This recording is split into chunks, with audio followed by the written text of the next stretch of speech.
découvert ici. Encore un hit que vous avez découvert. Ivoire TV. Ivoire TV.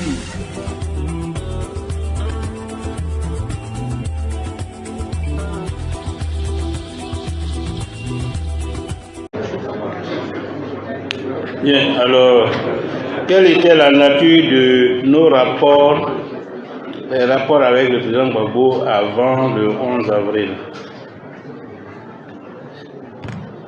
Bon, mais c'était la nature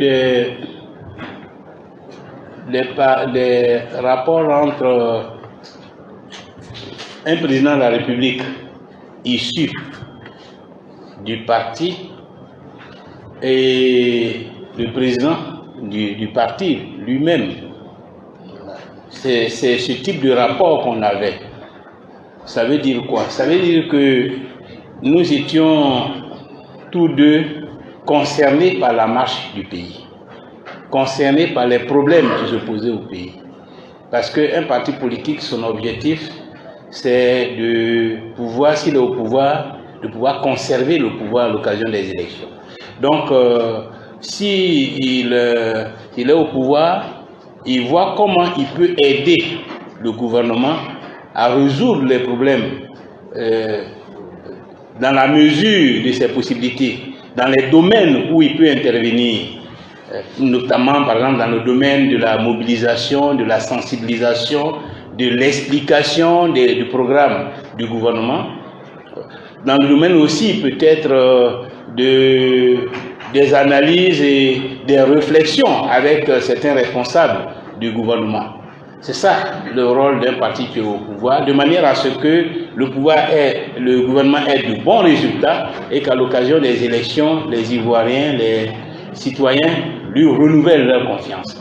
Bon. Le président aussi doit être dans la même dynamique, à savoir qu'il a avec le parti une ressource politique à sa disposition pour mener des activités, des actions là où il estime nécessaire, de manière à ce qu'il y ait une synergie entre le travail du parti et le travail du gouvernement. Donc c'est ce type de rapport. Mais dans ce type de rapport, la qualité peut être variable selon les gens, les hommes qui sont en face, selon la perception des uns et des autres. Et comme je l'ai indiqué dans ma communication, pendant l'exercice du mandat du président Gbagbo, les rapports n'ont pas été toujours, je dirais même fusionnels, n'ont pas été toujours fusionnels, n'ont pas été synergiques. Il n'y a pas eu de rapport synergique. Je l'ai dit, donc je n'ai pas besoin de dire autre chose. Et nous l'avons déploré. Nous l'avons déploré. À un moment donné, je peux même dire que le parti a disparu de l'environnement du président.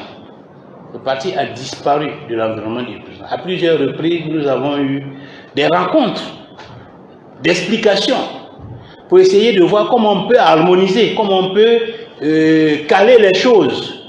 Parce que le parti a des ressources humaines, il y a des cadres, des gens qui ont été ministres et tout ça, qui sont là, qui sont disponibles et qui peuvent aider, qui peuvent apporter.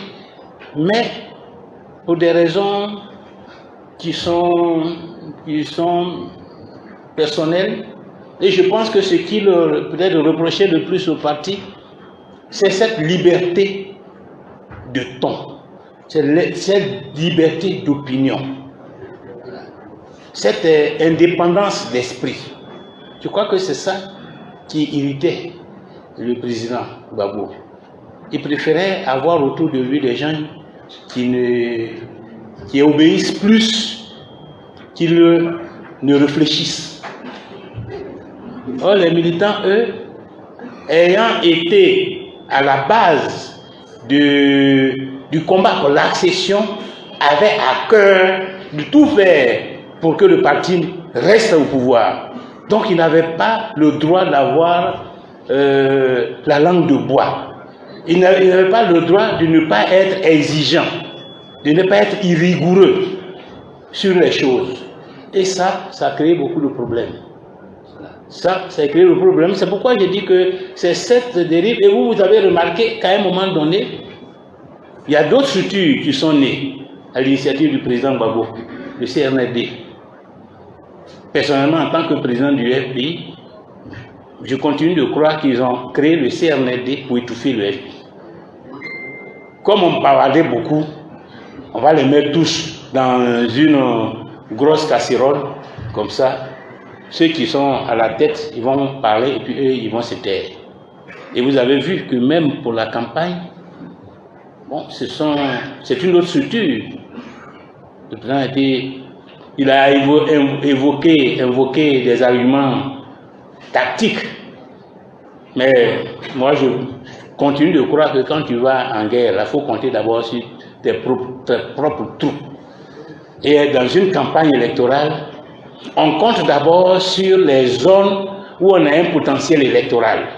C'est-à-dire on ne délaisse pas les territoires où tu as un potentiel pour aller investir dans la latérite. Voilà. Là où tu sais que tu ne vas pas avoir l'argent, ton budget de campagne, là, tu mets là-bas. Et puis là où c'est bien, où tu peux avoir, tu ne fais pas de travail. Ça, c'est une erreur stratégique. C'est une erreur stratégique. Il faut investir là où c'est bon, pour creuser au maximum, avoir un taux de participation élevé et un bon résultat. Même si c'est 2 ou 3 régions, tu t'appuies d'abord sur ces 3 régions. Et puis tu fais un peu dans les autres régions pour ne pas être totalement écrasé. Mais quand tu laisses tes partisans aller prendre un mercenaire pour la campagne, on a vu quand ça a chauffé, on ne voyait plus les mercenaires. J'étais obligé de monter au créneau encore en 2000. Parce que moi, c'est mon parti, c'est mon président, il faut qu'il me sacrifie. Mais les mercenaires, jusqu'à présent, je ne l'ai pas encore vu. C'est nous, on a mis en prison ici.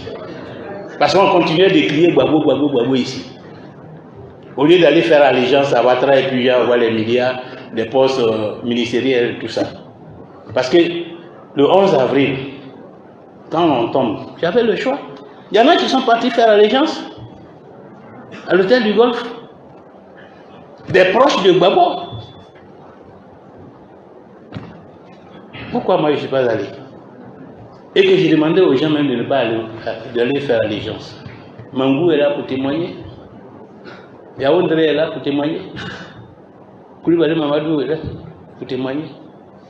Quand ils sont partis, je leur ai dit, vous faites quoi là-bas? Et c'est pour ça qu'il a été en prison.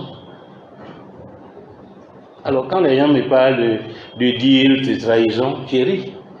Si je veux trahir Gbagbo là, c'est le 11 avril. Je pouvais faire comme Mamadou Koulibaly qui a considéré que Gbagbo a perdu une cave, laisser les gens tranquilles et puis Ouattara va gouverner. C'est ce que Mamadou Koulibaly a dit. Tu as perdu, il faut laisser. C'est ce que lui l'a dit. Il pouvait dire la même chose. Et puis aller retrouver tranquillement, Ouattara vous dit, bon, d'ailleurs il est parti, on a qu'à voir comment on fait. Mais je n'ai pas fait ça. J'ai continué de défendre la cause de Gbagbo. Ne serait-ce que même pour le principe. Donc c'est... Voilà le rapport. Moi, j'ai essayé, dans la mesure du possible, de rester loyal. J'ai essayé. Et même aujourd'hui, là, je n'oublierai pas. Je n'oublierai pas. Parce qu'on n'a pas de problème personnel. On a des problèmes politiques. Donc, sur le plan personnel, là, moi, je n'ai aucun problème.